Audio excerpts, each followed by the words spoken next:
নমস্কার, গল্প সমগ্র চ্যানেলে আজকে আপনাদের কাছে নিবেদন শিপ্রা মুখোপাধ্যায়ের লেখা চিলে কোঠার ভূত। শুরু হচ্ছে আজকের গল্প শিপ্রা মুখোপাধ্যায়ের চিলে কোঠার ভূত। বিশাখাপত্তনম পৌঁছাতে প্রায় ভোর 6টা বেজে গেল। মোট ঘাট নিয়ে গৌরকিশোর চললেন সমুদ্রের ধারের ভাড়া বাড়িতে, সঙ্গে স্ত্রী মালতী, মেয়ে সবিতা আর দুই ছেলে পাটাই আর নিতাই। ভজহরিও সঙ্গে রয়েছে। বহুদিনের কাজের লোক ভজহরি, কাজে লোক হলেও গৌরকিশোরের ছেলেবেলার সঙ্গী। এখানে বাড়ির ব্যবস্থা করেছেন পাড়াতুত দাদা নন্দলাল বসু, থাকেন বিশাখাপত্তনমে। নন্দদাকে লিখেছিলেন গৌরকিশোর, নন্দদা, তোমার বৌমার শরীর খারাপ, বায়ু পরিবর্তন দরকার, ওখানে একটা ঘরের ব্যবস্থা করো। সেই কথাই কাজ হয়েছে, ঘর জোগাড় হয়েছে। নন্দলাল স্টেশনে এসেছেন ওদের নিয়ে যেতে। ভদ্রলোক অবিবাহিত, তাই গৌড়ের থেকে বছর 8 বড় হয়েও ছেলে মেয়েদের কাকুই হয়ে রয়েছেন। বাড়িতে পৌঁছে খুশি সকলে।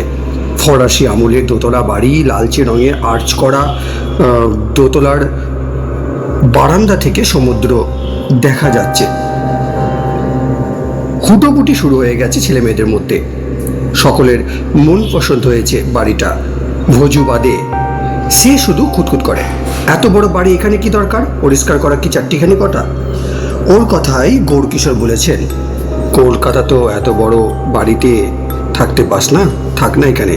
তারপর মেয়ের দিকে ফিরে বলেন, সবিতা, তোমার দায়িত্ব ভাইপোদের এবং ভাইদের দেখাশোনা করা।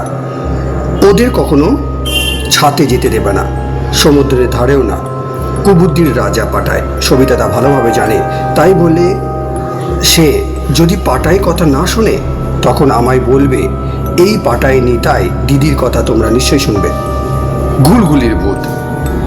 বেশ কয়েকদিন পর সবিতা দুপুরে একখানা গল্পের বই নিয়ে শুয়েছে। নিঝুম দুপুর, বেশ গা ছমছমে। বইখানা পড়তে পড়তে একদম ডুবে গেছে সবিতা। এমন সময়ে কানে এলো পাটায়ের গলা, এই দিদি, ছাতে যাবি? পাটায়, ঘুমোস নি এখনো? চল না দিদি, ছাদটা দেখে আসি, বাবা বকবে। জানতেই পারবে না। ভাইয়ের অনুরোধ আর হাত থেকে সমুদ্র দেখার লোভে রাজি হয়ে যায় সবিতা, কিন্তু সিঁড়ি দিয়ে উঠেই দুজনেই ধাক্কা খায়। ক্ষোভের গলায় সবিতা বলে, এ কি পাটায়, দরজা তো পেরেক পুঁতে বন্ধ করা। পাটায় উত্তর দেয়, কোনো চিন্তা নাই, এই দেখ আমি খুলে দিচ্ছি। তোর কি মাথা খারাপ হয়েছে? এতদিন ধরে বন্ধ দরজাটা তুই খুলতে পারবি? হোক না, না পেরুক পাটায়, অর্থাৎ আমার নাম পাটায়। পাটায়ের গলার স্বরে চমকে উঠেছে সবিতা। এই ভাষা কোথায় শিখলি রে? এই তো তেলুগু ভাষা। বলবো কেন? কথা বলতে বলতে একটানা দরজাটা খুলে ফেলেছে পাটায়। সবিতা আশ্চর্য হয় পাটায়ের দরজা খোলায়। বলে, তুই যে ভেল কি দেখাচ্ছিস রে? দরজাটি কি খোলা ছিল? কোনো উত্তর না দিয়ে পাটায় ছাদের এক কোণ থেকে অন্য কোণে লম্বা লম্বা পা ফেলে হাঁটতে লাগলো, যেন হাওয়ায় ভাসছে। ছাদের চিলে কোঠায় অনেকগুলো চোরা কুঠুরি, সেই চোরা কুঠুরিতে অসংখ্য গুলগুলি রয়েছে। পায়রাগুলো ডানা ঝটপটিয়ে উঠছে, আবার ঢুকে যাচ্ছে গুলগুলিতে। একটা কুঠুরিতে ঢুকে আবার একটা কুঠুরিতে ঢোকা যায়। সবিতার গা ছমছম করে ওঠে, ভাবে নেমে যাবে, কিন্তু বের হতে পারে না। এ কি গোলক ধাঁধারে বাবা! বাবার কাছে শুনেছিল লখনৌয়ের ভুল ভুলাইয়ার কথা, এ তো তেমনই মনে হচ্ছে। ভয়ে চিৎকার করে ওঠে পাটায়, তুই কোথায়? সে কথা পাটায়ের কানে গেল কিনা কে জানে। এই কুঠুরি থেকে সেই কুঠুরি ঘুরতে ঘুরতে সবিতার ভয়ে দম বন্ধ হয়ে যাওয়ার ব্যবস্থা।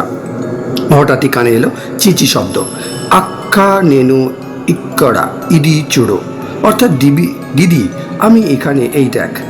সবিতার নজর যায় ওপরে ছোট্ট গুলগুলিতে, কেমন ছোট্ট হয়ে বসে আছে পাটায়। সে চেঁচায়, পাটায় আমি নাম বলছি, বাবাকে বলে দেব। আবার সেই চিচি শব্দ। ভর দুপুর তখন, মনে হলো রাত হয়ে গেছে। আলো জ্বলে উঠল, গলা শুকিয়ে কাঠ, ঘুঁ ঘুঁ করে শব্দ হতে থাকে সবিতার মুখ দিয়ে। কি হয়েছে? এই সবিতা, স্বপ্ন দেখছিলি? সবিতা চোখ মেলে দেখে বাবা মা ওর মুখের ওপর ঝুঁকে আছেন, বিছানায় শুয়ে আছে সে। কি হয়েছে মা? অবাক হয়ে জিজ্ঞাসা করে সবিতা, কি আবার হবে? গো গো শব্দ করছিলিস? যত নষ্টের ঘোড়া ওই ভোজুটা, যত সব ভূতের গল্প করে আর এই হাল হয়েছে। গৌর কিশোর রাগে গজগজ করেন। সবিতা চোখে মুখে জল দিয়ে ছোটে পাটায় নিতাইয়ের ঘরে। ওমা, এ তো পাটায় নিতাইকে জড়িয়ে ঘুমোচ্ছে। তাই যদি হবে তাহলে এই ছাতের পাটাইকে, ওটা কি পাটাই না? সত্যি কে সে স্বপ্ন দেখছে? সিঁড়িটাই দেখা যাক না। সবিতা এগিয়ে যায় সিঁড়ির দিকে। এ কি, এ তো সেই স্বপ্নে দেখা দরজার মতো দরজা, তবে পেরেক মেরে আটকানো। সবিতা ভাবে, এ কথা কাউকে বলা যাবে না, তাহলে ছোটরা ভয় পাবে। সে ফিরে আসে সিঁড়ি থেকে, ভয়ে ঘাড় শিরশির করছে। পায়রা ঝটপটানি শুনে তরতরিয়ে লাফিয়ে নামে দোতলায়। স্বপ্ন সে দেখেনি, এ বাড়িতে সত্যিই ভূত আছে। মায়ের শরীর খারাপ, তাই মুখ বন্ধ করে রাখে সবিতা, কিন্তু একটা ভয় তাকে তাড়া করে সবসময়। পরবর্তী গল্প, বিড়াল খেকো ভূত। আগামী পর্বের জন্য আপনারা অপেক্ষা করুন। আগামী পর্বের গল্প, বিড়াল খেকো ভূত। ধন্যবাদ।